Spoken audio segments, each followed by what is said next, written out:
What's up, you guys? It's Robert from thecashinmind.com, and I just wanted to share my story about how I was able to save $15,000 before I graduated high school. Keep in mind that this wasn't a $15,000 net worth. This was $15,000 in cold, hard cash. Well, cash. 90% of it was in my savings account, and the other 10% was in my checking. If you counted my car into my net worth, it would be a little bit higher than that. But none of it would have been possible if I was lazy or unwilling to work, and that's just kind of what sets apart successful versus the unsuccessful is their work ethic. Just a really quick background, I know that $15,000 isn't a substantial amount of money to have sitting in the bank, but I did start at $0 just a year and a half before that, and so I take great pride in saying that I was able to establish a 5-figure net worth before the age of 18. I just want it to be clear, I wasn't given any money by my parents, and I wasn't privileged or anything like that. I was just a hardworking teenager that had a passion for earning money through both manual labor and some small investments that I had at the time.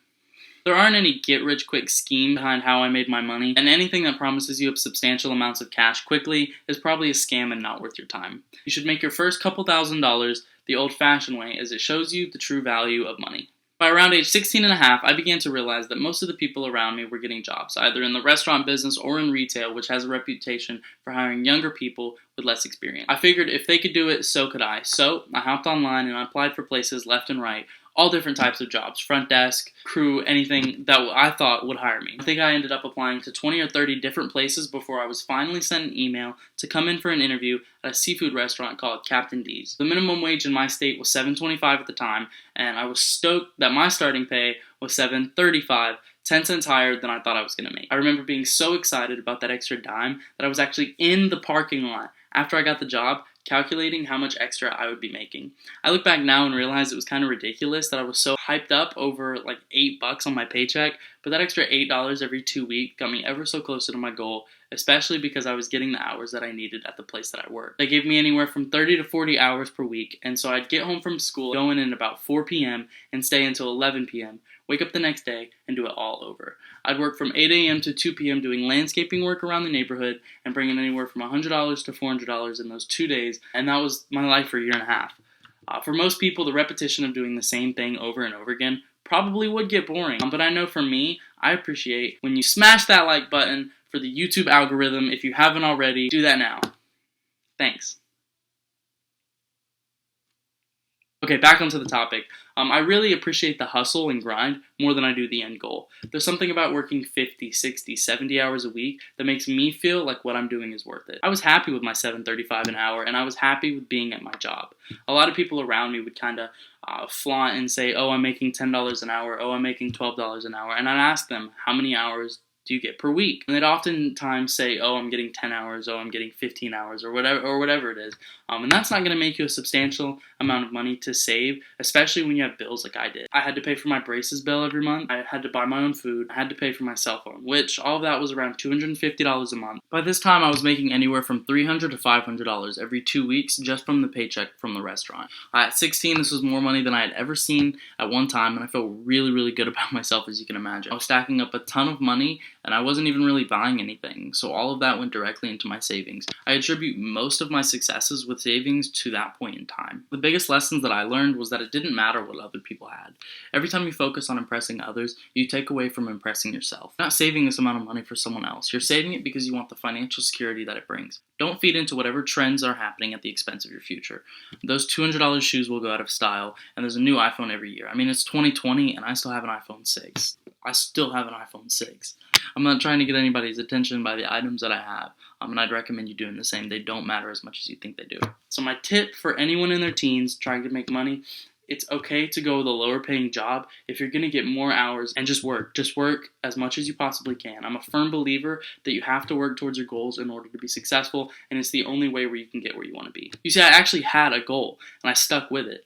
I explicitly referred to that goal as my 500-day plan, in which I was going to have 10K by the time that I turned 18. I started that plan in the middle of February 2018 because my 18th birthday was the next year in July. What I loved so much about that goal specifically was that it was reasonable. I didn't have to make thousands of dollars per month, and I mean I had time. And it worked. I was able to beat the goal with 6 months left, buy a used car without going into debt, and I was happy, and I think that's why finance became so important to me. Keep in mind that if you want to have any amount of money, you have to save. Your expenses have to be less than your income in order to save money. That's just how it is.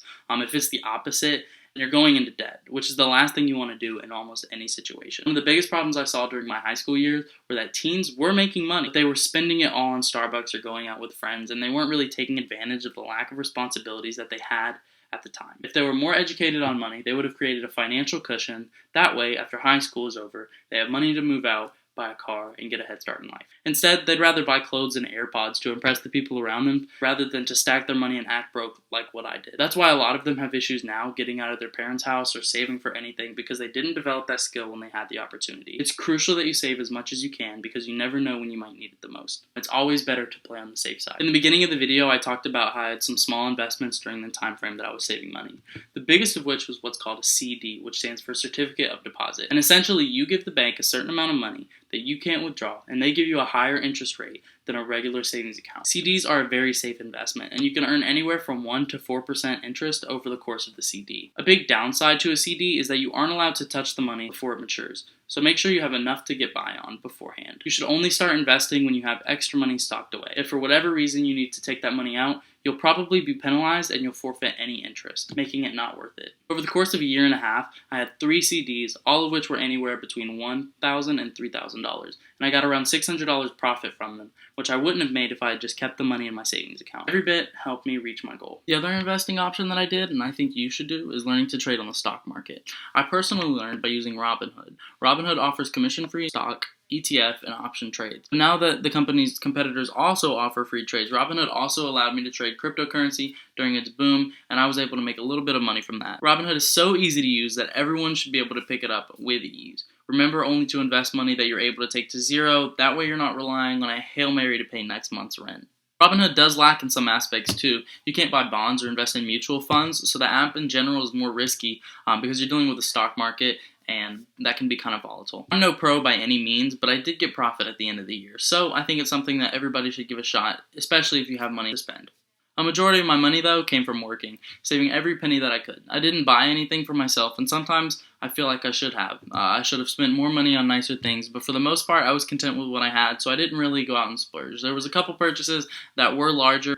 For instance, I bought a MacBook, bought an iPhone, but those are outliers, and I definitely got them at a discounted price, which I recommend everybody do. Never pay full price for anything. There's just too many deals out there for you to do that. Not to mention, it's always great to have a couple side hustles also. Not only did I have a full-time job, I also had a side job fixing iPhones. And when I started getting too many clients for my landscaping business, I would hire other kids at $10 an hour to cut grass, and I became more hands-off, and soon the business was running itself, and I was standing by and making a profit. Eventually, I sold both of the businesses, and I made a really nice profit off of it, and it just goes to show that anything is possible no matter your age if you have the drive and the passion to get stuff done. The major thing is you have to be passionate about what you're doing, or you'll lose interest, and the business will fail. I didn't want to fix iPhones or cut grass for my whole life, so I made my money and I got out as soon as possible. When you're still in high school, you have the ability to try a bunch of different things. You should go give dropshipping a go, make a YouTube channel, write a book, do whatever makes you happy in your pursuit to making money, and experiment with a bunch of different things before you settle on one that you really like. In conclusion, you should work at least 30 hours a week during high school and save at least 60% of your income, even more if you want to get into the 5-digit range. Reaching a goal takes time. You have to be patient. Ever since I finished my plan, I've been addicted to personal finance. I've created a personal finance book that was a #1 new release on Amazon in 2 different categories, link in the description, and I started a personal finance blog in March 2019 that has been seen by thousands of people across the globe, link in the description.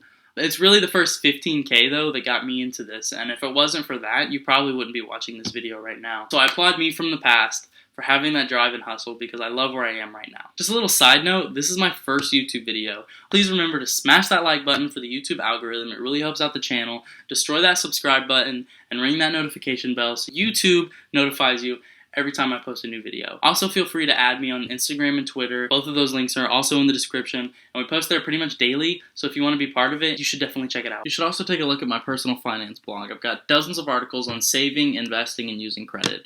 Everything you need to know about personal finance, it's probably on there. That's where I've been putting out content consistently for the past year, and you can find more about me on there. I'm going to try and publish at least 2 videos a week consistently on here. That way you'll always get to see some new content. If it all works out, I could see myself doing this full time. And one more thing, you can actually get $5 by signing up for Honey, which is essentially a browser tool that will automatically search the internet for coupon codes and save you tons of money, and you don't even have to lift a finger. They automatically apply discounts to your cart, and you'll save a ton. Once again, thank you guys so much for watching, and I'll see you in the next one.